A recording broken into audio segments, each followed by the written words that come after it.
Not started very wide, but it's hit the crack and gone even further astray after it's pitched. Again full and again flicked away on the leg side. Hello, hello. My goodness.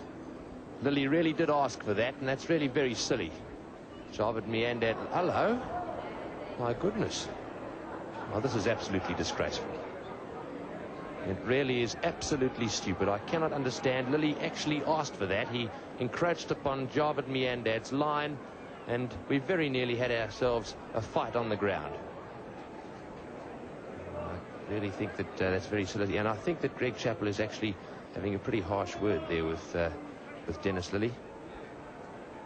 I sincerely hope so, because that was a terrible thing to see on the cricket field. Really is taking antagonism far too far. We're glad to see Greg Chappell come into that. And as you can see, really there, aiming a kick at Javed Miandad, and Miandad aiming to hit Lillee with a bat. And umpire Crafter here doing a very good job.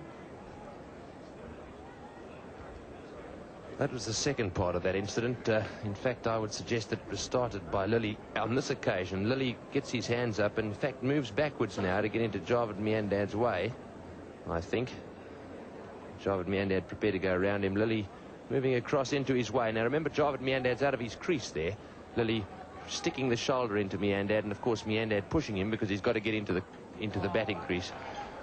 And Miandad has a hit at that one, and it's gone down to deep mid-wicket. And so that's how that little incident started, and there's no doubt in my opinion that it was started by Lillee. And it really was a nasty one. Yes, I'd be very interested to know what the exchange of words were out there before Lillee did move into Miandad's path. Very difficult to judge from this distance.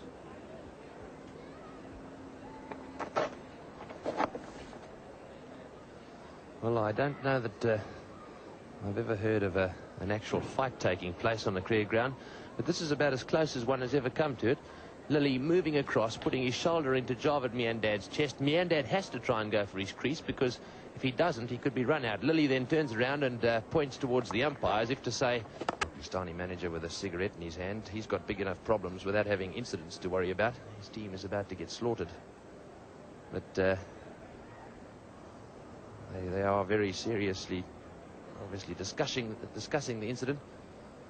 And it wouldn't surprise me if we heard a rumour or something of that sort suggesting that the Pakistanis might be going home. We quite often hear those sort of rumours when incidents like this take place. That's a fine shot by Raja, beautifully placed down the ground. As we see it, now veering slightly away from the Australian fast bowler, and as I see it, just a little verbal coming into the thing there, and Lillee reacts by coming across towards the Pakistan captain. Now, it's at that point, with Javed pushing out the bat, that the Australian players who sat in judgment on this thing say that Javed shoved the bat at Dennis Lillee. That's their version of it. The umpire now comes in. Very quick work by Tony Crafter to get in there. And then we had the two unsavoury things that I hope never to see repeated on a cricket field. Perhaps Tony Crafter would have been better off not to be there. Might have brought it all to a very speedy halt. So that's the way it happened on our screens. That's one of the replays we have. We have others, but that basically is what happened. You saw it yesterday, you saw it last night. We've shown you again this morning, and we now give you the Pakistan captain, Javed Miandad. Well, Dennis Lillee, what started it all? Actually, you know, when I played ball on leg side, I was just looking there and I was taking singles. And when I was going to other ends, and obviously Lillee, he stopped me, and he was abusing me. And obviously when I saw ball went to Gordy Marsh and he was trying to hit other end, and I pushed him, and after that he kicked me. And I think then after that, umpires come between us, and he start abusing me and using dirty words to me, and obviously he upset me after that. 3 o'clock on the 16th of November 1981. That's a time and an incident that will live long in the memories of those associated with Australian cricket. I haven't seen anything quite like that on the field. I've seen a few such little incidents over the years. One was John Snow at Lord's when he barreled Sunil Gavaskar, the Indian captain, was suspended for one match for so doing.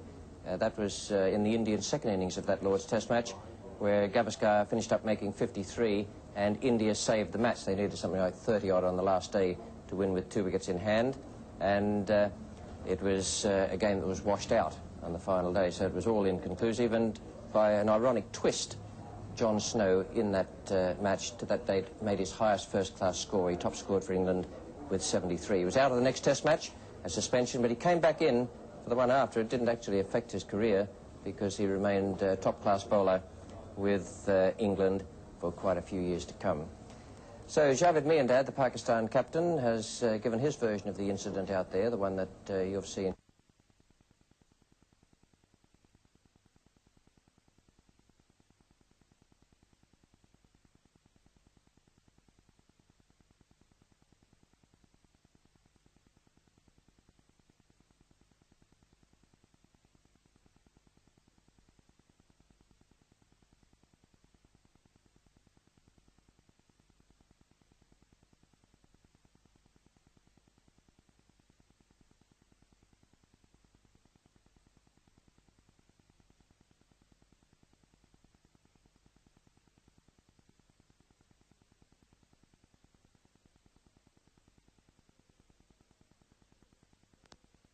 Had there been a bit of exchange of words before that?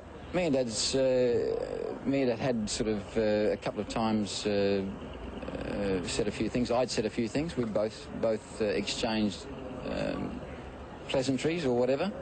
But yeah, it had been going on for some time. I think it's probably been going on for a few years as well. So it's nothing new. But yeah, it's nothing out of the ordinary. Some chipping going on. What about the kick? Do you regret that? I believe in an eye for an eye. I've always believed that. I think if someone started something, I believe that you're within your rights to do something. I don't think it was probably the right thing to do, but also bearing in mind that he was bearing down on me with a bat too at one stage, so obviously he was fairly keen to, I don't think he probably mentioned that in his interview, but he was obviously fairly keen to do something himself. So, you know, I think you've got to look at both sides, and I don't feel, to be honest, that there would have been any incident at all if he hadn't charged into me. So I lay the blame completely on his shoulders. You've got a slight divergence of opinion there. They don't seem to be as one on exactly what happened. And as I say, you can have a look at the replays in your home living room and continue to make up your own minds. We also talked this morning with the Australian team manager, John Edwards.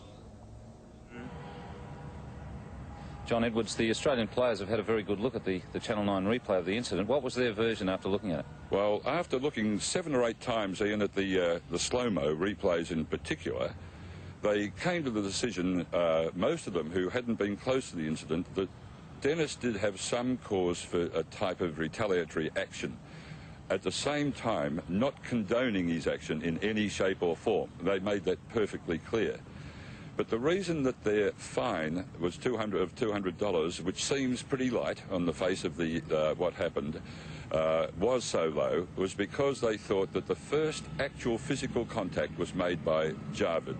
And that's after watching the slow-mos several times in that room, just one after the other. So probably something no one in Australia has had a chance to do, see so many in such a short time of it. So they think, in their own opinion, that Javed's action was on purpose, that he hit Lillee on purpose. Oh, by all means. They think that he shoved him pretty forcibly, which shows up pretty well in that. That had he not done that, nothing else may have followed. And this is part of their reasoning in doing it. They're also a bit disturbed too that Dennis, of course, is the big mad man, which he has been for painted several years, or you've been with him longer than I have, but in 3 years of managing sides, I've got on famously. It's a pleasure to work with Dennis. Although, you know, his aluminium bat thing gave us a bit of a stir-up. He's that sort of fella. He's a volatile fellow. But by the same token, Jarvid's not exactly the white-haired boy around the place, and we go back to that Rodney Hogg incident in the Melbourne cricket ground when he ran him out while he was patting the wicket down. That didn't go over very well with Melbourne crowds, and the boys have found him a bit irritating on the field over the years. So he's not just the white-haired boy that he's sort of being painted as the big hero at the moment. But that's not, I'm not sort of trying a mudslinging match there. And by the same token, again, I'd point out that Lillee's action was certainly not condoned in any way by any members of the team. I think the major criticism they're coming under now is that the fine of 200 was too low. This seems to be the sensitive opinion, but it was unanimous. With that in mind, are you expecting any more from the board on the incident? I've heard nothing conclusive about that. No board member has mentioned that to me, although I did late last night see Phil Ridings and Lenny Maddox, and I've seen Bert Rigg this morning, and I've asked John Rogers, the secretary of the WACA here, to let me know if any further action's being taken. But I'd really just be